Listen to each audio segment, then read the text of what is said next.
Hello everyone, welcome to St. Thomas Aquinas to another edition that we're going to discuss about mental health awareness. But before we continue, allow me to sanitize.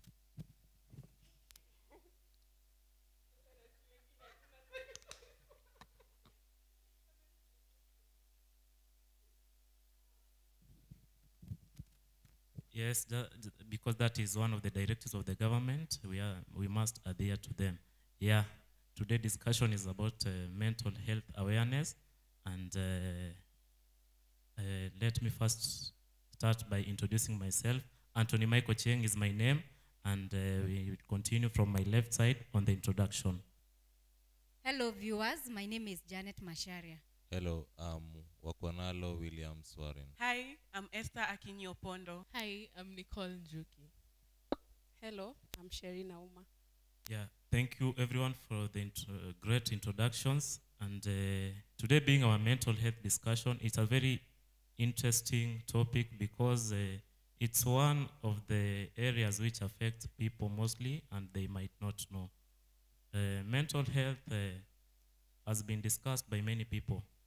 And our reason today why we are going to discuss it, because we want to preach the gospel of mental health to our societies, to our communities, and to the entire world.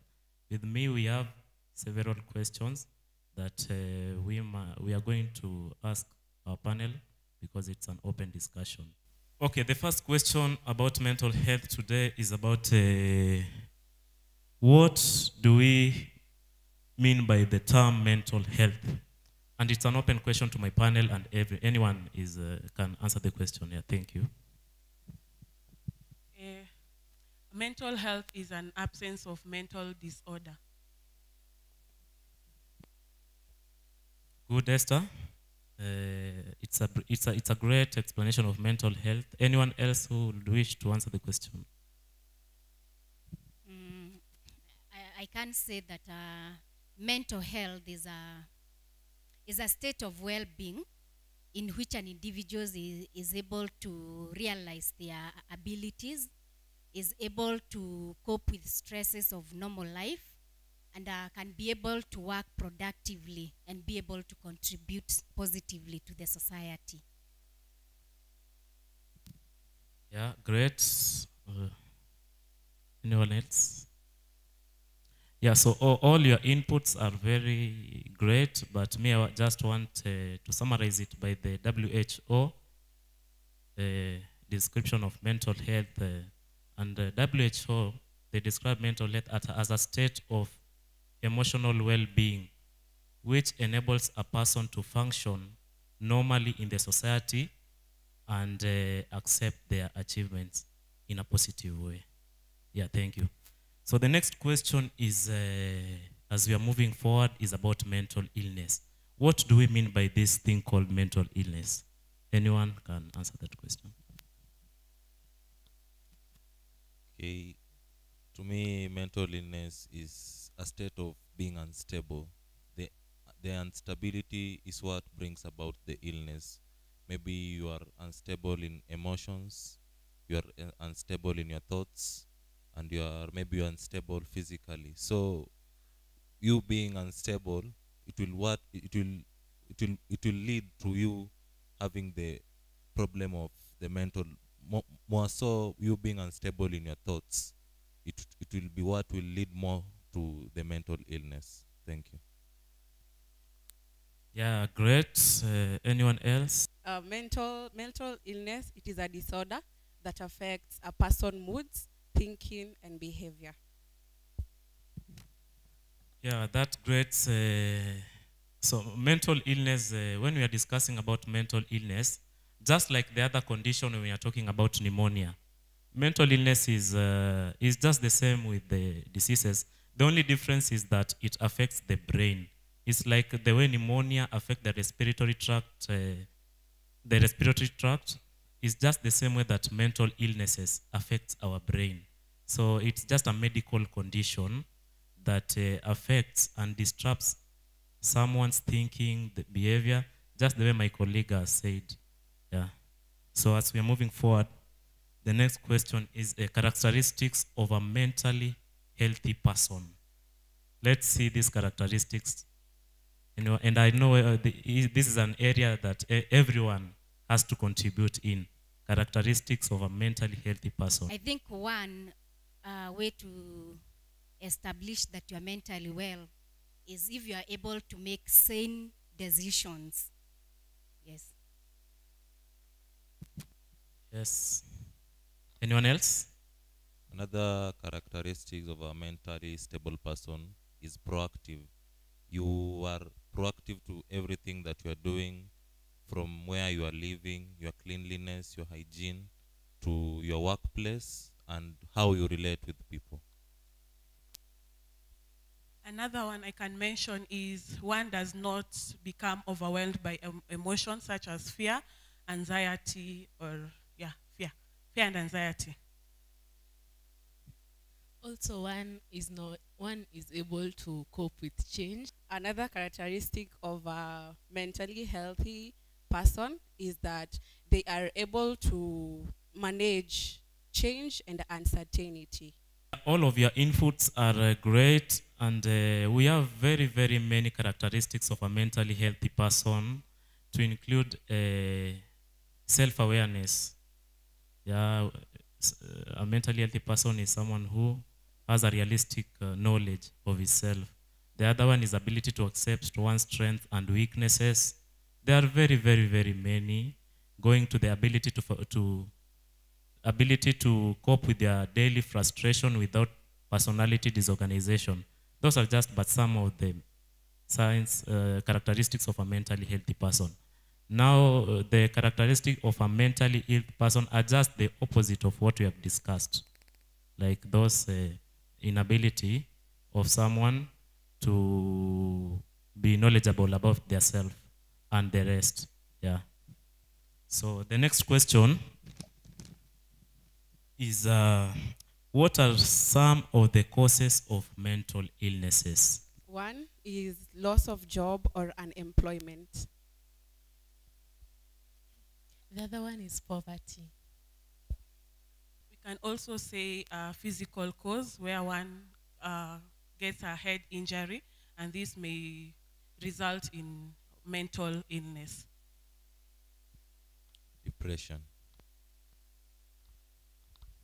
I would add it is also genetic.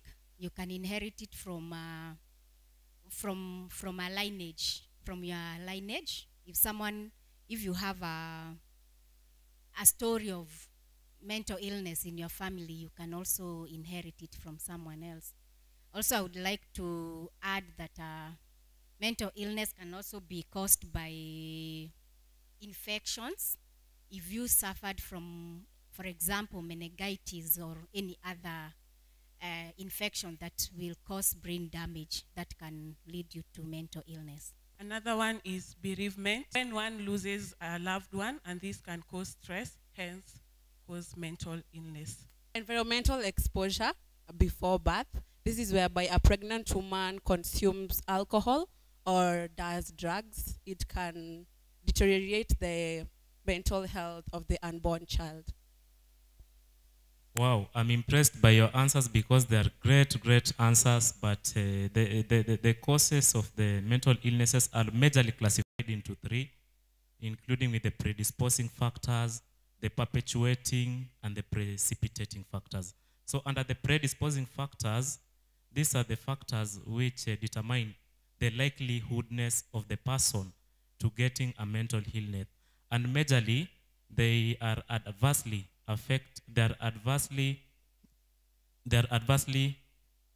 incurred when someone is still young, such as social, physical, and psychological traumas when someone is young predisposes a person to getting a mental illness.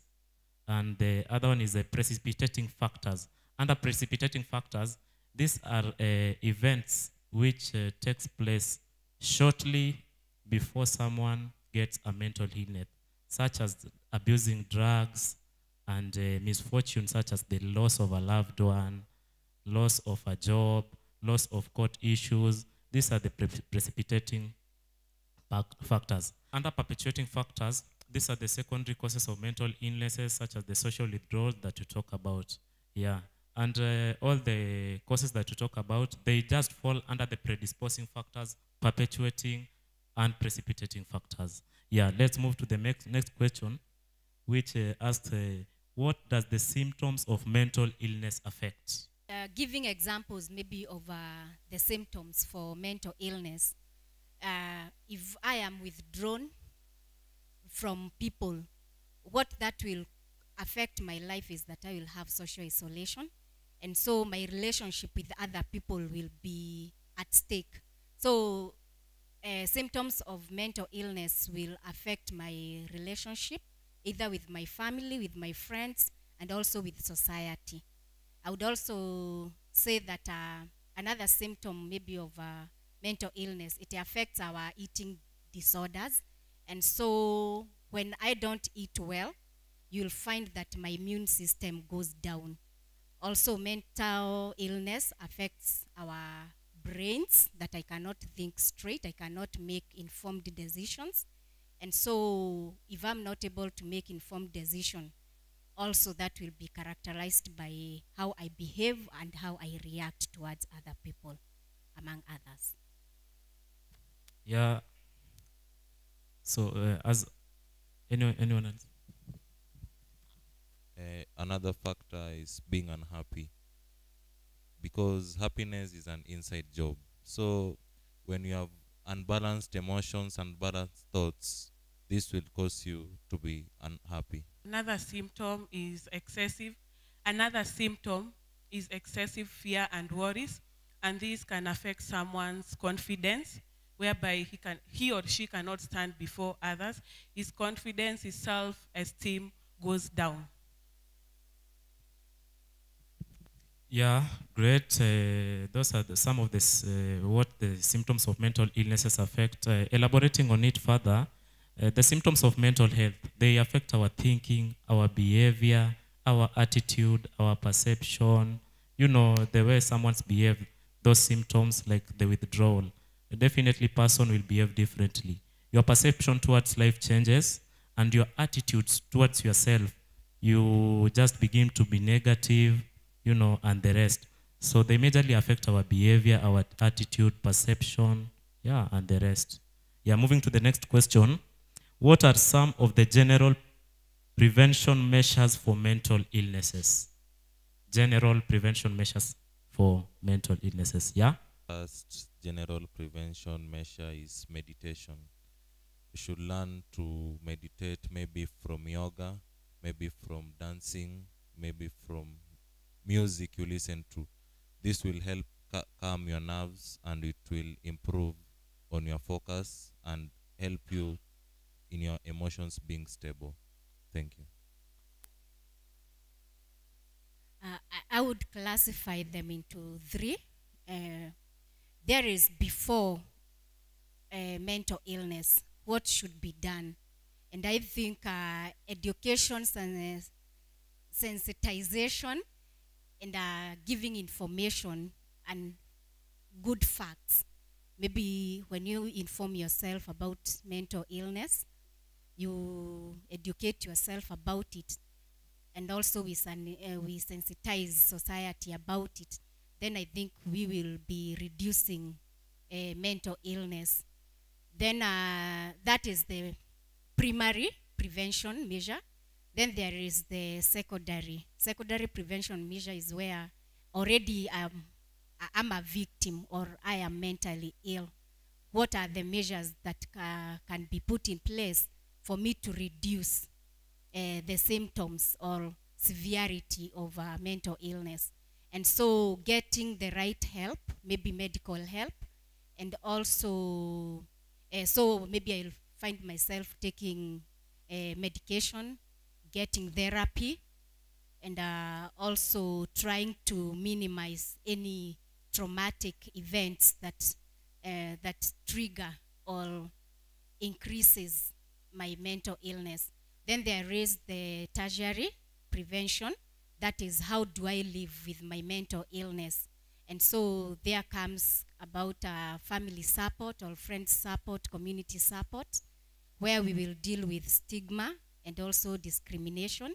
And also I'll have coping mechanism on how to live with that disease. To add on that, I can say pay attention to the warnings, to the signs warnings, whereby you know the signs of mental illness. If you are aware of these signs, this will make you to seek help when you need it. Yeah, thank you. Those are very, very positive inputs, and they are very, very great inputs. Yeah, as my colleague has discussed, under the primary health care, that is where we have the primary prevention, secondary prevention, and the tertiary prevention. So under the primary prevention, this is where we try to prevent the disease before it occurs, the mental health itself. And under the secondary, this is where we try to minimize the effects of the mental disorder. And under the tertiary, this is where someone has already been infected by or has gotten a mental disease, and now we just try to manage the person. So we have general prevention, the way I asked, and some of the general prevention starts right even before conception, when we practice things like responsible sexual activities. This is a very, very great thing, because we will have minimized unwanted pregnancies, things like that. Then support for the elderly. These are the general prevention measures. Support for the newly wedded couples, support for the unemployed. When we support these people, I believe we'll have prevented these mental illnesses, because these are just some of the causes of these mental illnesses. Yeah, thank you. So moving to the next question. Many people view mental illness as a curse. Your take? Anyone? I think one of the reasons why people think that mental illness is a curse, we derive it from the symptoms, whereby we can acquire it through genes. We can take this from the lineage where maybe your grandmother had it, then someone will come and say you also have it. This is a curse. This comes from the genes. You are cursed before. So I think that is one of the reasons why people think mental illness is a curse, but it is not a curse. I don't think it is a curse, because as we've discussed earlier, there are causes of mental illness. So nowhere did we mention that it is a curse, unless if you inherited it from someone else and you would like to know the genesis of that mental illness. If curses work, probably you can have mental illness through a curse because you inherit. It's a lineage. If I would support it as a curse, then maybe when you inherit it from someone else who inherited it from someone else, that is maybe that is debatable, I don't know. But if you look at other factors that cause mental illness, then you'd say there are predisposing factors that can lead you to mental illness. And as we discussed, there can be infections, there can be injuries, there can be traumatic events, there can be childhood abuse, and so on. So I think being a curse, that is debatable, but we have seen that there are other predisposing factors that can lead to mental illness. It doesn't have to be, it's a curse. I agree, it is not a curse. So on that note, I have a question. It is assumed that those people who read, when you wamefikisha wamesoma hadi PhD, the doctors, professors, they are likely to have mental illness. Can you guys help me answer this question? Is it true that they are likely to experience mental illness? It is true to some extent. To some extent, it isn't true, because let's say this mental illness, you are unstable in your thoughts. So when you are reading a lot, maybe there is some instability in your thoughts. So these thoughts, when you are unstable in your thoughts, it will lead to you being unstable in your emotions. So it is just being calm and learning to manage your thoughts and your anxiety, it is what will lead you to having a mentally stable life. But if your thoughts and your anxiety, you can't manage them, you'll definitely have mental issues. Thank you. What I would say about that, I tend to believe, I don't think the most educated people are prone to mental illness, because we will go back to how mentally, or how aware are you with your mental capability, your mental health.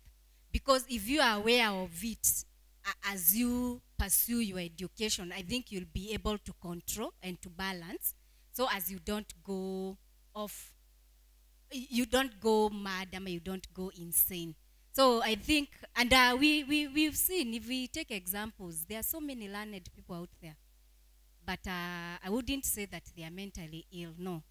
But if you are aware and alert of your mental health as you pursue your education, then you stand a high chance of not falling sick. But if you are pursuing education is also characterized by you using drugs or other supplements, I don't want to call them supplement, but steroids, something that is just trying to boost your immune, I think then that is questionable, because whatever substance you are using and it's affecting your illness, then your last result might be madness. So it's not necessarily that learned people are prone to mental illness. It depends with how you balance your life or your livelihood as you go along. Just to add on what she's saying, is the more you get educated, the more you're knowledgeable. And the more you're knowledgeable, you'll know about these diseases. So by any case, the people who are less educated are the ones who are prone to be mentally not okay. To what point mtu anafika ako mwenda, like unaokota karatasi nini, na pia yes, I have a question in that, because tulikuwa tumesema many people assume that mental illness is a curse. What of urogi? Unapata mse amerogwa anaokota paper. At what point does it reach to that point yenye mse wale hajijui, tunaona ameva matambara nini? Yeah. Yeah, you have asked two questions at a time. I want to start with the first one, where you asked that those who are more learned are prone to mental illnesses. Okay, many people view that the way it is, but my stake, I don't think that people who are learned, who are advanced in their learning, are prone to mental illnesses. We have to look at many factors, because to begin with, most of these people who have PhDs and the doctrines, most of them are old. They are old. It's only in the 21st century that you can get someone with a PhD or a doctorate who is very young. So you have to look at many factors, because old people are prone to dementia. And dementia is classified under mental illnesses. So we have to look at very many factors. But it is not the way people think that these people who are learned too much are prone to mental illnesses. It's not that way. We have to look at very many factors. Yeah. And the second question which you asked, at what point does someone start picking, those are things we call bizarre behaviors or disorganized behaviors. Those are just some of the signs and symptoms of mental illnesses. Now, when someone is admitted in a mental health facility, I believe most medical doctors and the nurses don't view it as a curse or as a urogi, the way you said, because they try to look at some of the signs and symptoms. In mental illness, we have the positive symptoms and the negative symptoms. under the positive symptoms is where we have the hallucinations and the delusions. So all these things will be combined for someone to be diagnosed. So medical doctors and the nurses, they don't believe in anything that we call curses and the rest, because the way we said, mental illness is just a disease like a medical condition. The only difference is that it affects our brain, just the way pneumonia and the other diseases affect our respiratory tracts and the digestive systems, talking of other diseases. Yeah. And maybe, I don't know, maybe just to add, I think the last result of mental illness, I think, ni either suicide or iyo kuokota makaratasi. And I think it is progressive. I think mental illness ni process. It will begin with a small anxiety. It goes to either stress, depression. So the moment you don't deal with a particular stage, then it progresses to the next stage, till you get to what she is talking about. So I think it is very important to be aware of yourself, and when behavior starts changing, attitude starts changing, you start dealing with it at that moment. Else you postpone, it will lead to madness or even now suicide. Yeah, I concur with my colleague, and mental illness is very, very important to be aware about, because even before we go to the hospitals and the rest, you know, some people have lack of appetite, lack of sleep. They just don't feel well in other systems in their bodies. So they might start diagnosing themselves as having other illnesses, but maybe they are having a mental disorder, which affects the entire immunity. Because I believe that when the mental health is affected, it will definitely affect our immunity, because it affects your mood and behavior. And once your behavior and your mood has been affected, you might even start eating too much, or your appetite might get away. So it affects very, very many things. Yeah. What are some of the general management strategies when faced by an adverse issue, such as loss of a loved one? How can one cope with that situation, such as that loss of a loved one? I would say managing loss means that you are suffering, or you are dealing with grief. And grief is not something that you can recover in a day. It is a process, and there is no stipulated time of recover, because it all depends with the relationship that you had with the deceased. And so you find that there are people who take longer time, there are people who will take shorter time. And when it comes to grief management, so when you are dealing with grief, there are scholars who say that you go through a 5-stage. Others have said you can face 7, 6, depending. So there is the denial stage, where we all deny that the person has departed. And there is the anger stage, where now you feel frustrated, you feel angry, you are sad. Then you'll get now to the depression stage, where you like, this is real. Now it is completely now affecting you. You are starting to miss that person. You are starting to even be angry at God and asking questions. So at that stage, other scholars say there is guilt. Because if you feel like you were to do something and you never did it, you start feeling guilt.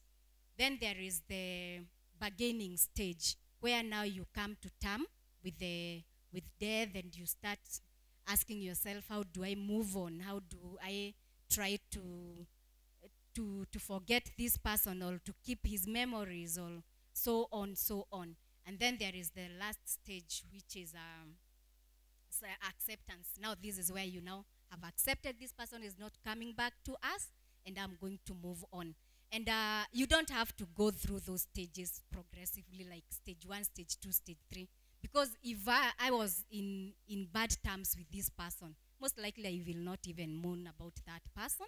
And maybe I will skip the stage of anger and depression. So I will like deny a bit and accept the next minute.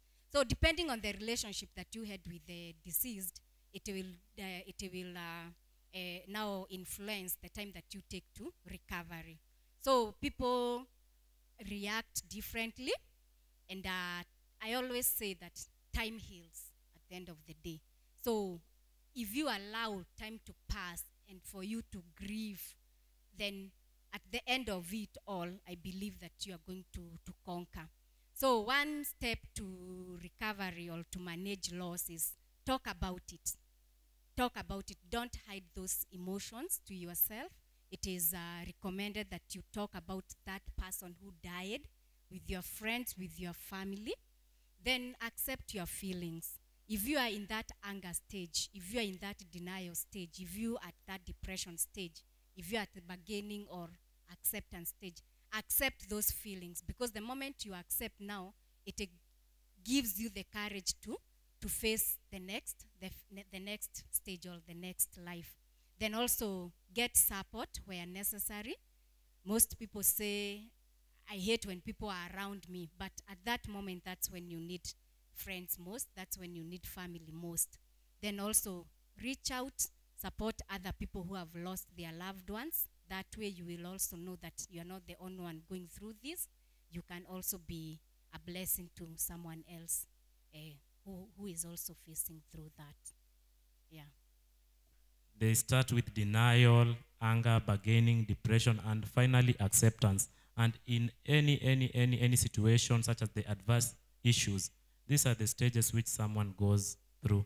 And the only difference is that most people tend to reach the acceptance stage differently. There are those who reach at the acceptance stage very fast, and there are those who take very, very long period to reach the acceptance stage.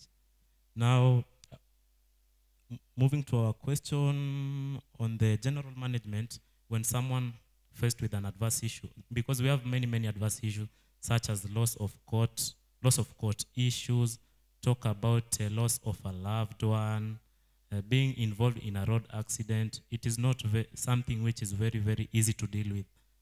So some of the general management, you can just, to cope with that situation, you can just take adequate fluids, you can eat balanced diets, you can seek for psychological support. Things like that are very, very helpful in dealing with this situation. Then getting support from the right people. There are those people who can take you, like the psychologist and the counseling. They are very, very important in coping with the adverse issues. Then we have breathing exercises here. We have breathing exercises. You can even Google them in the YouTube. They are very variety, and they are very, very important in dealing with an adverse issues, or even when someone is anxious. Then we have pleasant activities. You have to perform pleasant activities, but don't forget about the activities of daily living. Pleasant activities are, for instances, like watching TV, watching football, listening to music, reading books. They are very, very important. Then activities of daily living, the house chores, cooking, cleaning houses. Then you have to occupy yourself so that you may at least divert your mind from that adverse issue. Yeah.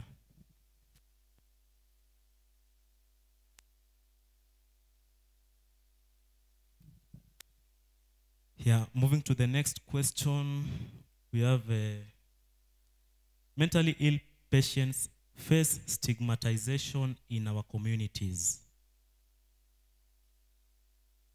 What are some of the ways we can help to curb stigmatization of mentally ill persons?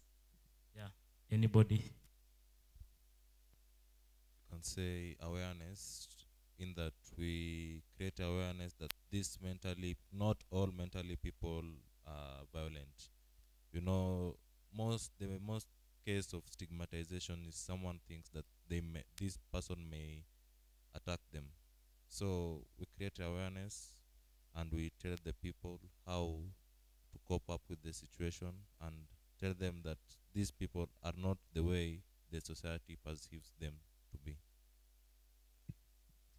Also, showing compassion to the affected ones and caring about them, because at that time they're going through a difficult moment.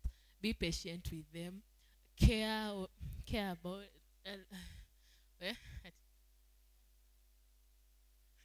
you show like you care, and don't blame them. Yes, before you run into conclusion like this person wanted to be in that state they are in. don't don't judge them, don't blame them, just give them time, yes, and show them compassion. The next. Be conscious of your language, mind your language. To those who are pointing hands to the mentally ill people, be mindful of what you say to them. It can break them or make them. Maybe to add on awareness, let us educate people. Let us be advocates of, we be advocates. We educate these people that mental illness is not a curse. We educate them what mental illness is. And when you do what you wanna, like, to fight for them, let us fight for them. Let us make them know, know that they are loved. By this, we can stop stigmatization.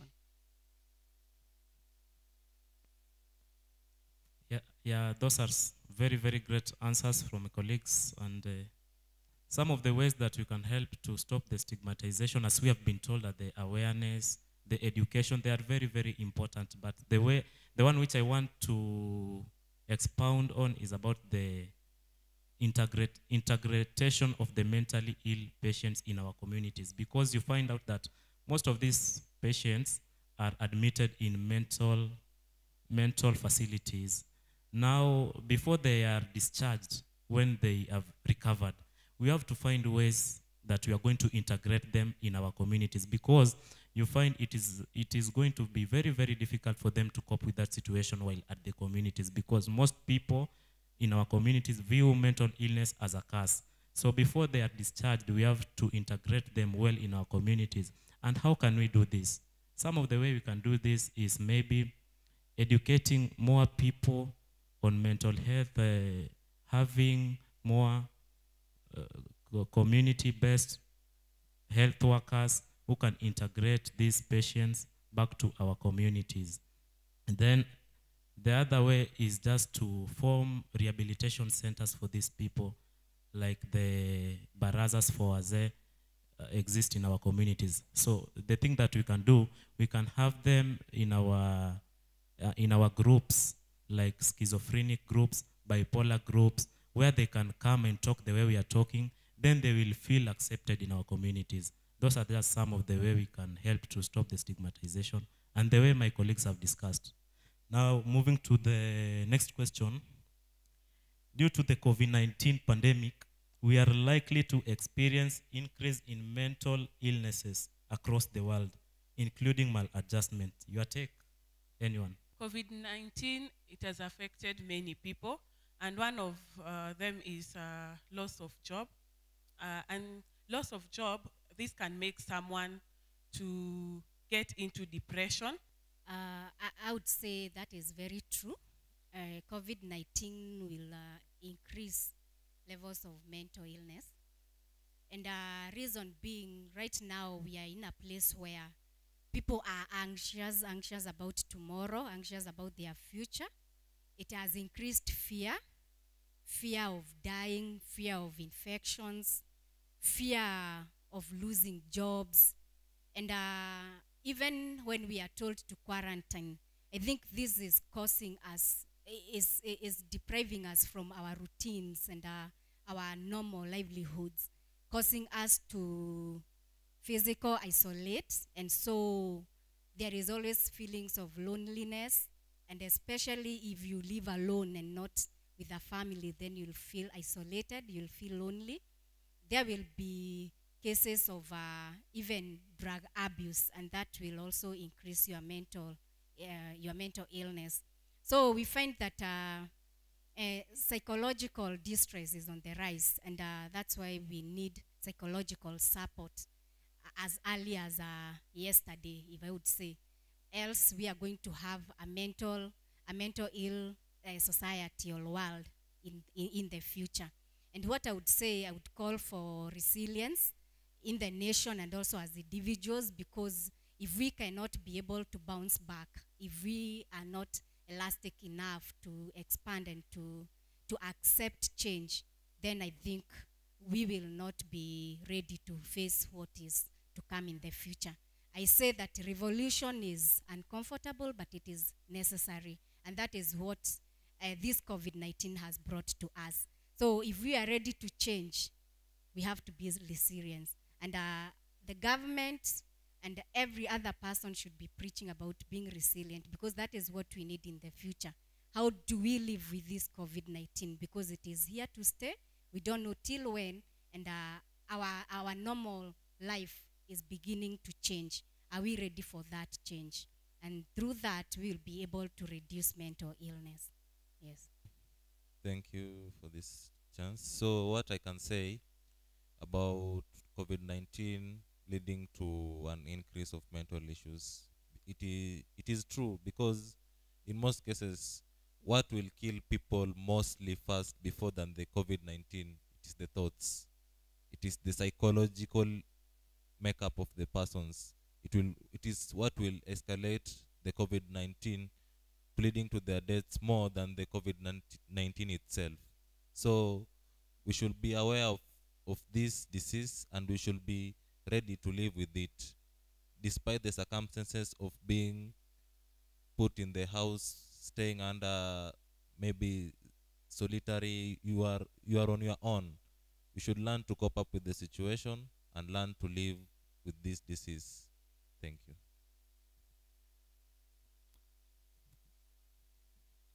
Yes, my stake is we are likely to have increase in mental illnesses, but I believe we are not there. I believe, because we are just walking in the mercies of God.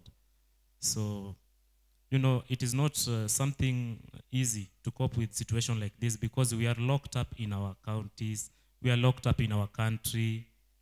There is loss of jobs, even there are increase in gender-based violences. So many things are going on around our country and around the world. So we are likely to face an increase in mental illnesses. But if we cope with it, with the pandemic, in the right way, I believe we shall overcome. And there will be a curb in mental illnesses. Yeah. As for me, I think the mental illnesses and the mental health of a lot of people will be not okay, simply because if before the lockdown was kept, I was in Nairobi where I stay, and my parents stay at Machakos, and I am used to stay with my parents. It will give me like stress. At the end of the day, we should look at the bigger picture. The bigger picture here being our health. Like, if your mental health is okay, you'll be able to think straight and think of things you can do or start doing that will bring an extra thing in your life. Like, it will make people to be mindful of what they will do and what they are doing. Yes. And also be creative. Like, as you can see, the social media platform has made us to be like, you can check on each other. Like, yes, if you feel like you're going through a hard time and you feel like if you continue that way, you'll be mentally not okay, please reach out to a friend. And friends out there, please listen to that person. Emphasize on that. I think the most important thing is let us check on each other. By this, maybe you are helping a fellow Kenyan. Yeah. Let's move to the next question, which says, can social media affect your mental health? Social media can either affect your mental illness positively or negatively.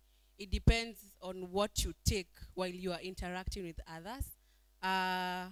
What I can say is that you should balance the people who you interact with in social media. You should find something that can balance both sides. You can follow the emotional health or mental health pages, whereby, or maybe have a reminder that reminds you each and every time of your worth and what you are going to do to bring, or maybe bring something positive out of you. So what I can say is that it can positively or negatively affect you, but you are the one to choose which side you are in.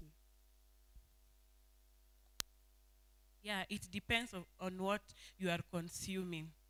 Garbage in, garbage out. Talking about social media, it just depends with the way you manage yourself. I believe it can affect your mental health because once you start to be a social media person and you're starting to get into it much, it might affect you, because in social media we also have negative people such as the bloggers and the rest, people who are just looking on your negative. So when they start to criticize you, it might affect you, but it depends with your personality and the rest. Yeah. We have had instances, and I think we've seen in the news, people who have committed suicide, who have been murdered because of cyberbullying. So I think it has played a key role in increasing mental illness among people who are in the social platform. So it is something to be aware of, it's something to be alert. So as when you experience such, you know where you can seek help or what you can do about it. But it is there. And again, let's not forget that in the 21st century, social media is also a very important tool in finding ways of creating awareness, where you can just go into and find whatever you are looking for instantly. Many things are there in the social media. So on the positive side also, if you are feeling that you are not comfortable, at a point you might Google something, you might go to YouTube channels and the rest, and you'll just get the answer which you are looking for. So at a point, social media is very, very important. I would like to bring this across that I tend to believe that each one of us is mentally ill in one way or another. Levels, this was in a differ. And for us to be able to have a normal life and to be able to cope with the stresses of life, it is very important for every person and to cope with disappointments that come in life. And this you can by equipping yourself with resilience skills. I also advocate for therapy. I advocate for help, medical help, to everyone who feels like they are not able to navigate around life. This is because every mental ill person can have a normal life, can have a family, can have a job, can keep it, can do what normal people do.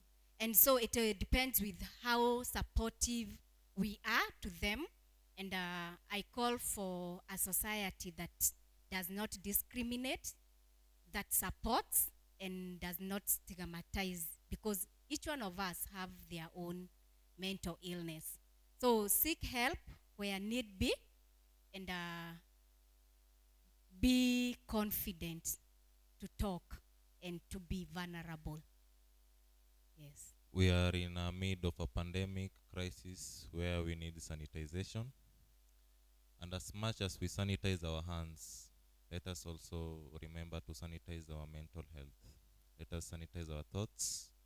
Let us sanitize our society beliefs. Let us sanitize things which may lead to mental illness, mental breakdown, things which may cause people to have issues with their thoughts. Sanitization is important. Thank you. Mental health starts with you, so let us take care of oneself. It's not a curse to be mentally not okay. Like having a mental disorder is not a curse. It is something that anybody can experience out there. Just be okay to accept that you need help, and you'll be okay. So, yes. What I can say is that seeking help makes us strong. And I can end by saying this quote from Mother Teresa: the more time we have in judging people, the less time we have to love them. Yeah, let me summarize by saying my advocation, and what I would like to advocate for is for mental health to be integrated to primary health care in such a way that when someone feels that he or she is not mentally fit, it can go even to the dispensary and get a department which deals with mental health. That way, we would have curbed all the stigmatizations, all the mental illnesses would have been catered for. Then finally, in the midst of this pandemic, let's not forget to sanitize, keep social distance, keep safe. You can follow all our discussions from our channels, which is Facebook, SCK St. Thomas Aquinas Tenors Parish, and even the YouTube channel, the same SCK St. Thomas Aquinas Tenor Parish.